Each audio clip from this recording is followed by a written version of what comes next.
Imagine walking into a car factory, expecting the usual hum of machines and busy workers. But everything is silent. The production lines have stopped. Workers stand around, chatting to pass the time, unsure when the machines will roar back to life. This isn't a dystopian movie. It's reality for some European car manufacturers today. The reason?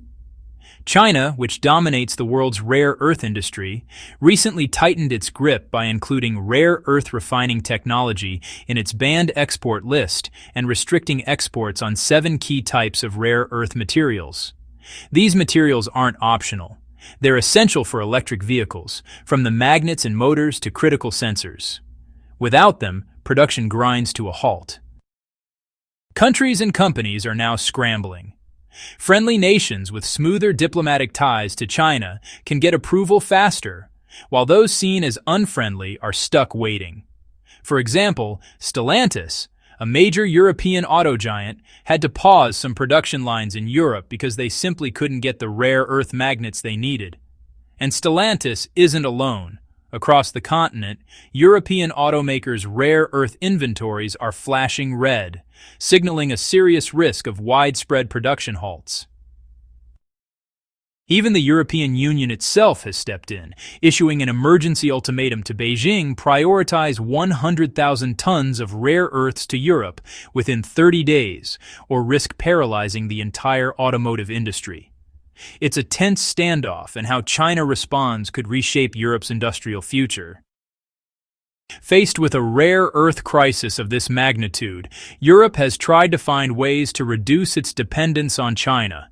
But, honestly, the reality has been far more complicated than policymakers expected. The European Union once announced a €1.7 billion investment to support local rare earth projects, aiming to build a homegrown supply chain. German automakers also sought partnerships with Australian mining companies, like Arahora, to create alternative sources. Some countries even explored cooperation with Romania to tap into local rare earth mines. But here's the problem. Building a rare earth supply chain isn't as simple as digging up rocks. Refining rare earths requires advanced chemical and metallurgical processes which take years to develop.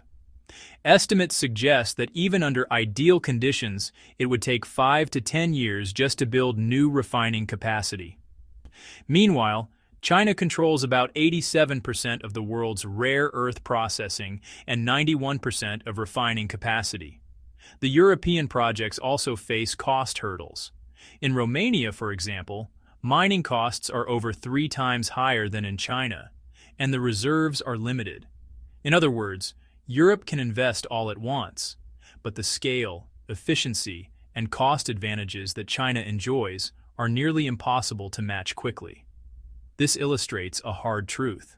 Europe's reliance on China isn't just political, it's structural. Until an entirely new industrial ecosystem is built, Europe will remain vulnerable to supply disruptions. The rare earth crisis isn't just about factories and supply chains, it's also a high-stakes geopolitical game. Europe is asking China to prioritize shipments, hoping to secure 100,000 tons of rare earths to prevent widespread industrial paralysis. But China's response has been measured and strategic.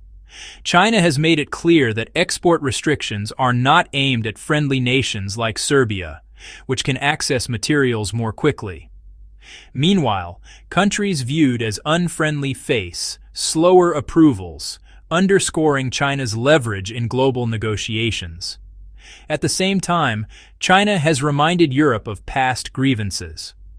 From July 2025, Beijing announced a 5-year anti-dumping duty on stainless steel billets and hot-rolled plates from the EU, UK, South Korea, and Indonesia. This isn't a sudden move. Back in 2019, European stainless steel flooded the Chinese market at below-cost prices, hurting domestic steel companies. Now China is sending a clear message. Cooperation must be mutual, and past actions matter. The lesson is simple. Rare earths are not just raw materials. They're strategic tools. China's control of this market allows it to influence not only industrial production, but also the political calculus of Europe. For EU policymakers, the crisis has become a reminder that global supply chains are deeply intertwined with diplomacy and leverage. The next few weeks are critical. Europe has officially invited China for high-level talks in July, with meetings scheduled at the EU headquarters, as well as in Germany and France. These discussions aren't just formalities, they're a race against time to stabilize Europe's automotive industry before the rare earth shortage causes even more disruption. Multiple rounds of negotiations are planned, focusing on speeding up export approvals, ensuring smoother customs clearance, and finding ways to temporarily alleviate the supply crunch. For Europe, these talks are a lifeline. For China, they're an opportunity to assert control while demonstrating strategic patience. The stakes are enormous. How China responds will not only affect the short-term production of electric vehicles in Europe, but could also shape the trajectory of EU-China relations for years. A balanced solution could open doors for future cooperation, while a misstep might reinforce Europe's dependence on China, or even escalate tensions further. Every day counts, and the world is watching.